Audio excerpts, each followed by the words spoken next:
நம்ம சேனலில் கொஞ்ச நாளாகவே வீடியோ வரல. நீங்கள் நினைக்கலாம் அவ்வளோதான் முடிஞ்சிச்சு அப்படின்னு. இதுக்கு வெளிநாட்டில் இருக்கிறவங்களுக்கு தான் தெரியும் ஓவர் டைம் அப்படிங்கிற ஒரு அர்த்தம் என்னென்னு. அஃப்கோர்ஸ் நம்ம இந்தியாலேயுமே எல்லாருமே ஓவர் டைம் ஒர்க் பார்ப்பீங்க. ஆனால் வெளிநாட்டில் நாங்கள் வரதே இந்த ஓவர் டைம் ஒர்க்குங்கிறது தான். டெய்லியும் ஓட்டிகிட்டே இருக்கிறதுனால இந்த மாதிரி வீடியோஸ் போட முடியலை. 12 மணி நேரம் வேலை பார்த்தா அப்படி தானே இருக்கும், ஒன்றும் பண்ண முடியலை.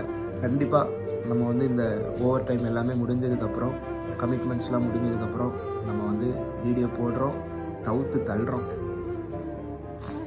மார்னிங் எங்கள் அப்பா எந்திப்பார், காலையில் 4:30க்கு எந்திப்பார். அப்போல்லாம் நம்மளுக்கு ஒன்றுமே எனக்கு தெரில பெருசாக, என்ன இது 4:30க்கு எந்திரிச்சு போகிறாரு வேறு என்ன அப்படின்னு இருந்து.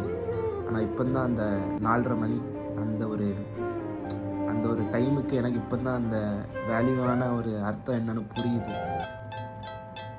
ஓகே, நான் வேலைக்கு போகிறேன். Tata, see you, bye. நான் ஜெயிலுக்கு போறேன் எல்லாரும் பார்த்துக்க, நானும் பெரிய ராவடி தான்.